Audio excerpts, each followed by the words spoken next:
Hello, and thank you very much for tuning in to the podcast series by the New Silk Road Project.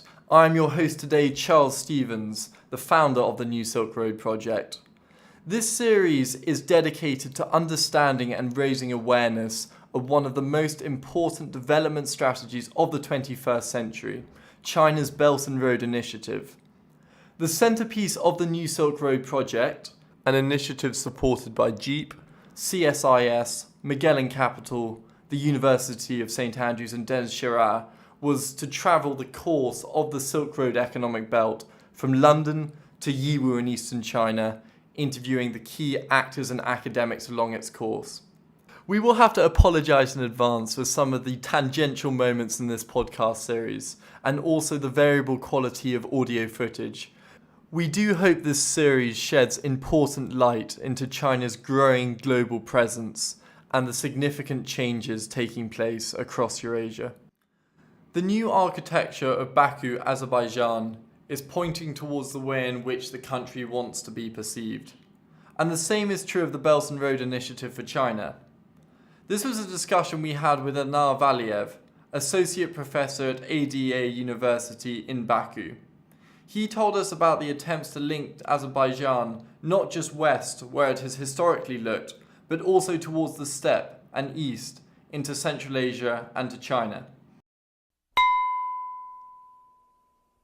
Okay, my name is Anar Valiyev. I'm an associate professor at ADA University.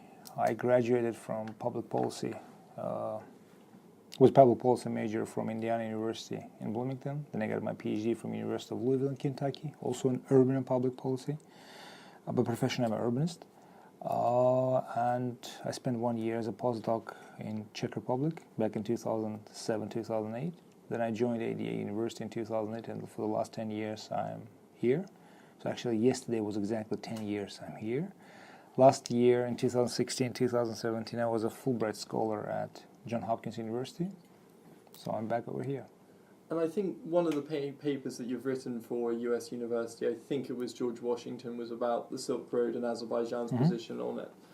One of the first lines was that Azerbaijan acts as a bridge between Asia and Europe.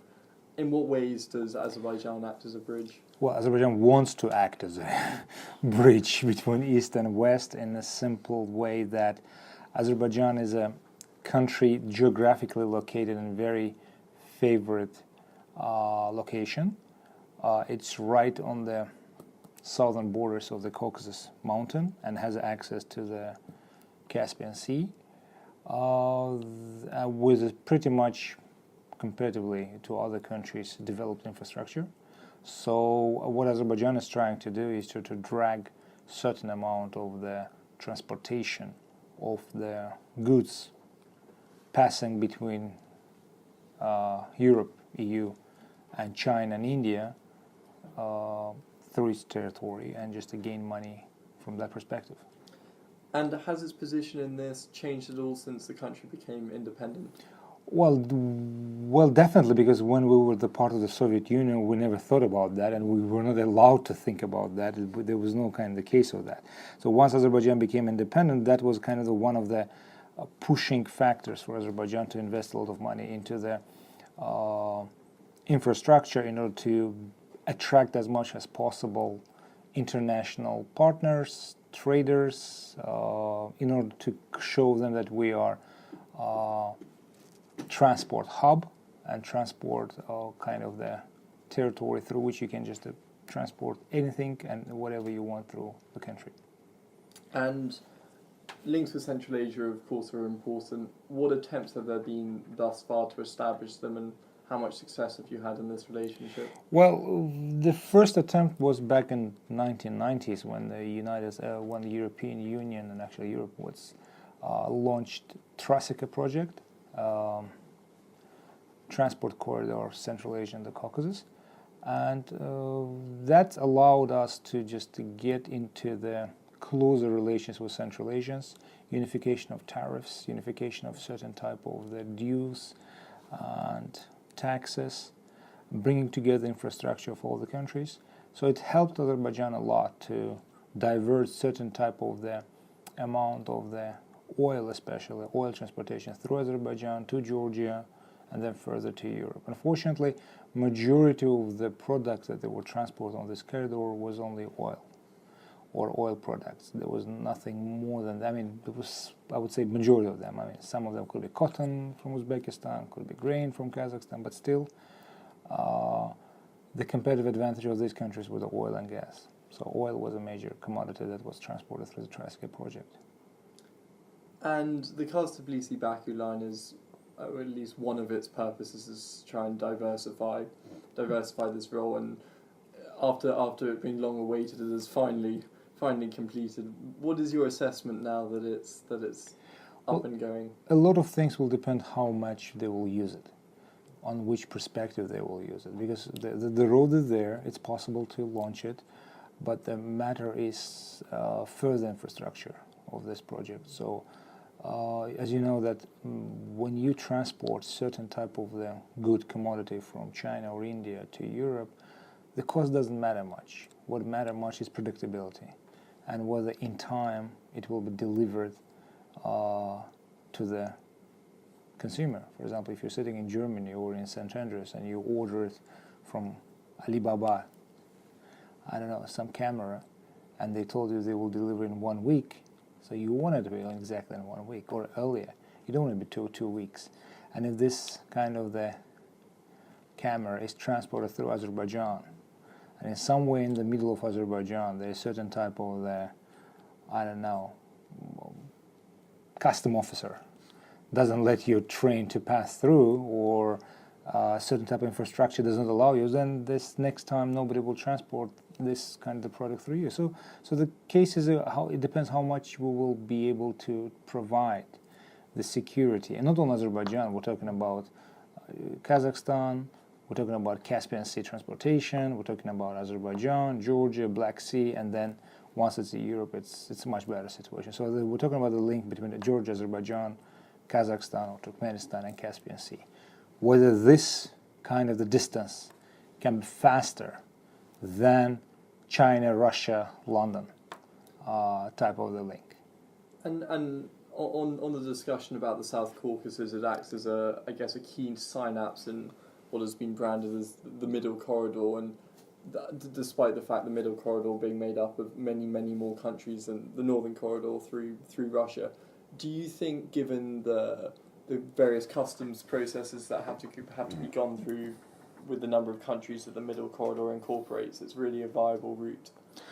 Well, that's what it is. I mean, if it's possible, because once Trafficker is a good example that we're able to do it very fast. So if I'm talking about Kazakhstan, Azerbaijan, Turkmenistan, partly Uzbekistan, so Central Asia, Azerbaijan and Georgia. With Azerbaijan and Georgia, it's not a big problem on this case. So it matters to how to bring over here and through here to transport.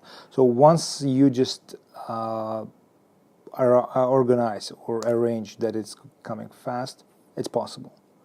It's possible. If not, then you will lose. And customs is one of the issues you highlighted in the creation of this transport corridor. Are there any other major roadblocks that you can see? I would say customs is one of the problems. If you can just decrease the time of your goods passing through the customs, that's your winning part. Another unpredictable thing that could be, but it's not much because it's a Caspian Sea. It could be stormy, it could be certain, but it's again not badly soft because there's only a few hours from the Aktau or Turkmenbashi to come over here, so it's not much about that. This kind of the case is a issue that with the predictability of the Caspian Sea, but customs, I don't think it's not something undoable. It depends on the people. If you can do it, then you can do it. And then if it's go to the Black Sea ports, there must be a kind of another type of facilitation mechanisms. But if it goes to Turkey, then it's easy. The Turkish transportation system is much better. And the land corridor through Azerbaijan is something that has been discussed more frequently than the air corridor. And how has the development of Baku Airport in recent years affected this air corridor? Well, Baku Airport is mostly for the passenger transportation, and what we did kind of 4 years ago in 2014 when we launched it, it was, I would say, it was one of the emptiest airport. Because the capacity of airport was huge, but the number of the people passing through this airport was minimal. Now situation is changing because the number of tourists in Azerbaijan increased because of that. We launched a new system of the visa, so the people can just travel very openly, very frequently, especially from the Arab countries, from Iraq, Saudi Arabia, especially from Arab Gulf countries. So the capacity of airport is right now meeting its standards. On transportation, I would say it's not used as much as we want, although we have several transportation companies that's working a lot. Azerbaijan was kind of fundamental and one of the important players in helping the United States to withdraw its troops from Afghanistan through Azerbaijan. So military planes, I don't know if you go to the airport, you may very frequently see the Herculeses coming from Germany to Baku and then from Baku to Afghanistan and vice versa. So not many people just talk about this one, but when you see Hercules, you understand it's whether you like it or not. So that's kind of the case that is happening all over the Azerbaijan. And tourism acts as an important way to diversify the economy. Is this more important than diversification in the sectors of agriculture, industry, transportation? I would say the government is trying to diversify because they perfectly understand that the gas and oil money will end up. So oil money is already mostly diminishing very, very fast, and the gas will hardly substitute the oil money that we used to get. So transportation, agriculture, I would say tourism, that's some major areas where they can somehow diversify the economy. Not much, of course, but that's the case. And you mentioned TRACEA and the development of it in the 90s, and more recently, since 2013, there's been the development of the Belt and Road Initiative. How have these differed? I don't think they complement each other, but they differ is from which direction it starts. TRACEA initiative was Europeans. It started from they wanted to export its own product to the Central Asia and China and get whatever they needed. OBOR, One Belt, One Road initiative, is more about exporting Chinese products. OBOR is a purely Chinese project. The difference is TRACEA was usually giving know-how. They didn't just invest billions of dollars in infrastructure projects. It was Azerbaijan and Georgia who did it, but they gave a lot of know-how, technical assistance, advices, versus OBOR is ready to give the money. Is ready to invest in certain type of the project. So there's a lot of money with it. They especially Asian Infrastructure Bank they established, so you can easily get money from there. So there's enough money to get from the Chinese.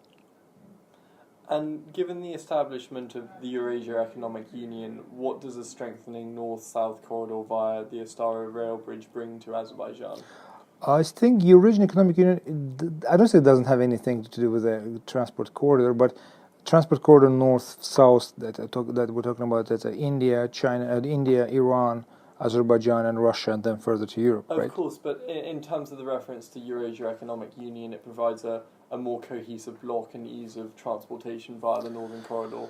Yes, it helps, but that's North-South Corridor is a purely project of the, I would say, Indians and Chinese, Indians and Russians, who wants to not necessarily block one belt, one road, but simply to diversify its own thing. For Azerbaijan, it's a perfect. I mean, as long as many transportation routes passing through us, we're pretty much happy with that. So I think it will help us more than anybody else because we will just get transportation fees and certain type of things. You don't have any sort of additional information about how this route has been operating? North-south. I don't think it's just operable right now because it's not at a full time, at a full kind of capacity because they're still constructing the railroad juncture at Iranian territory, because once it's constructed, then the whole road will be already ready, the whole transportation, because so far there was no railroad system between Azerbaijan and Iran. Now there's several kilometers being constructed, and once it's done, then Mumbai, Bandar Abbas, it's a port in Iran, and then from Bandar Abbas a railroad to Azerbaijan, and then through Azerbaijan to Russia, and then through Russia kind of to Europe, mostly to Helsinki. It's a northern Europe kind of, I think. And if we can turn our gaze a little bit further westward towards the UK, we had our Brexit agreement is coming up. How has that impacted East-West integration? I would say, I would simply say from the perspective of Azerbaijan and then from East-West kind of perspective is that was a huge blow for the trust of the European Union and UK also. Because UK was a kind of one of the greatest important players in European Union. The presence of UK was there, kind of a great impact. So once UK is exiting, so both UK and EU is losing. So it's about psychologically trust, because technically for Azerbaijan, whether they're talking about trade or something like that, doesn't matter too much.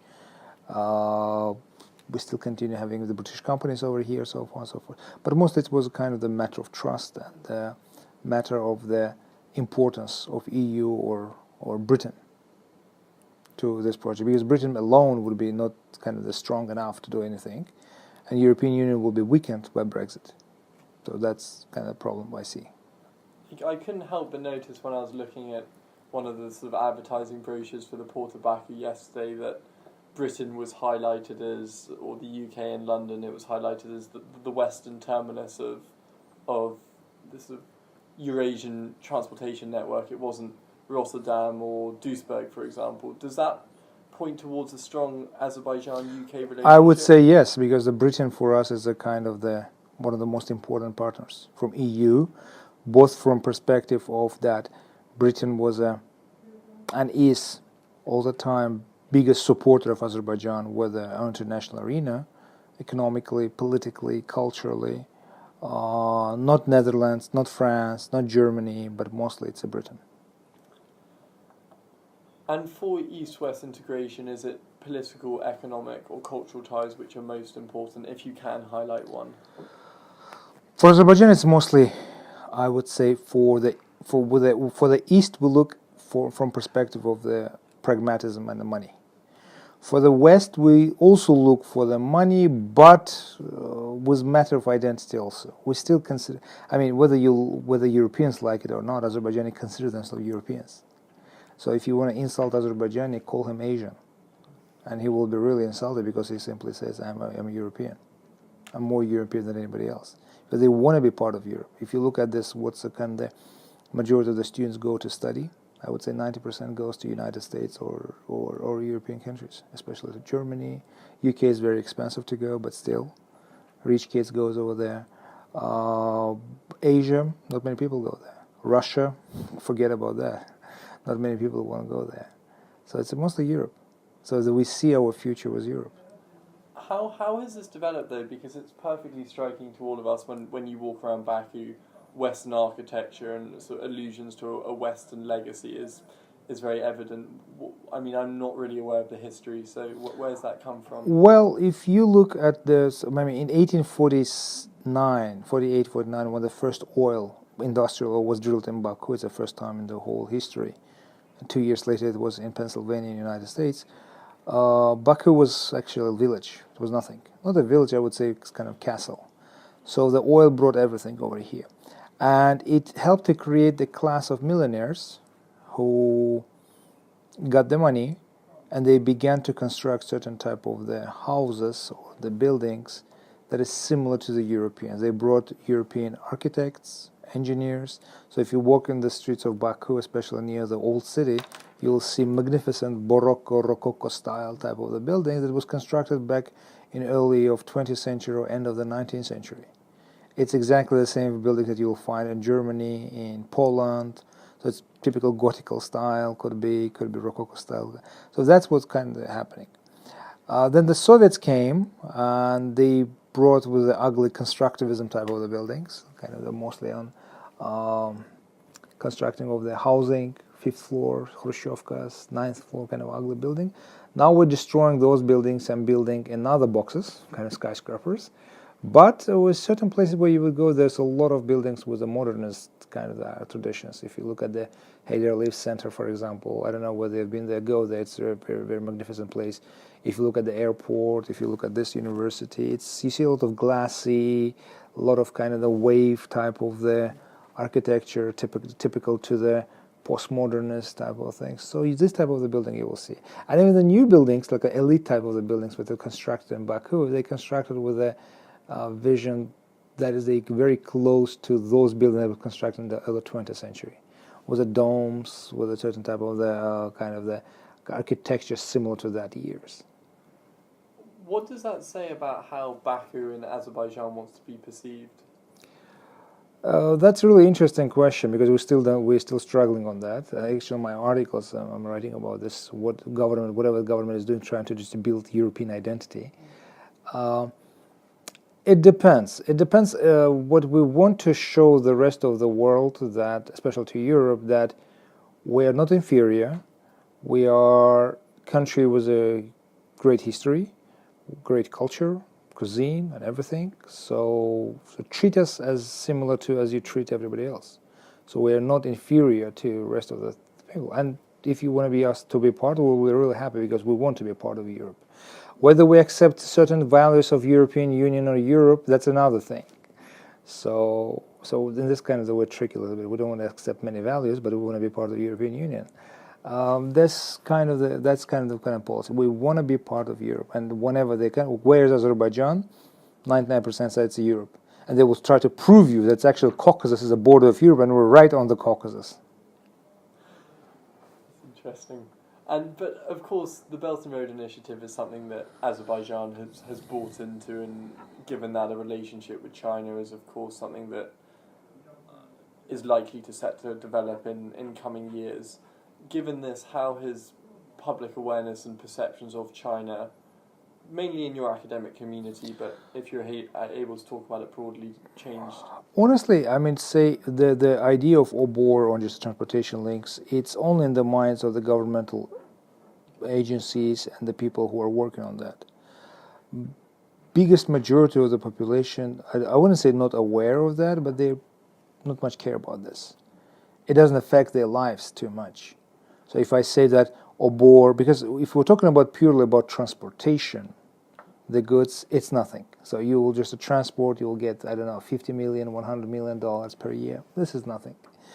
But if you're thinking about that with transportation will come logistical center, agricultural hubs, so you by kind of the building certain type of the road, you're also building another type of infrastructure that helping yourself export certain type of the product in both directions. So if you are thinking about that only becoming a transportation routes, then you're lost. If you're thinking about within that transportation, you will export your products both to Europe and to China, then you're winner. And so far we haven't done it yet. That's why this transportation routes is not a big deal for the average person. But let's say for the average person, somewhere farmer in the middle of Azerbaijan who producing apples, and who is kind of the dependent on transportation and exporting apples to UK, then for him this transportation route is a vital road. But so far, 75% of all agricultural produce goes to Russia by the cars. So no train, no plane. There's no big deal. So we don't export anything to Europe to say that. Do you think then that the name of the Belt and Road Initiative, and really whose it is or whatever banner you put it under, is what matters, or it's? I think the word Silk Road matters a lot, because especially whenever you talk about Silk Road, it's a kind of the reverberate with average Azerbaijani kind of things, yes, but again, as long as it doesn't give them benefits, cash or something like that, nobody will buy this argument. And what do you see as the single greatest challenge to the Belt and Road in the next 5 years? which perspective? From Chinese perspective or from our perspective? If you're happy to discuss. I think from Azerbaijani perspective, we can utilize it. If we can utilize a certain share of the products going through us toward the Europe, yes. If you cannot, then you're lost. And from Chinese perspective, whether this bubble will burst. A lot of people will simply say that this Belt Initiative, One Belt, One Road Initiative is actually a bubble. And China does not have so much money to just do this. And this bubble may break up or burst. Then everybody will be lost. And given that, if you were going to summarize the Belt and Road in one word, what is it to you? One Belt, One Road, you mean? Thank you. Okay, let me check. One word, one belt, one road, one with one word. I would say future.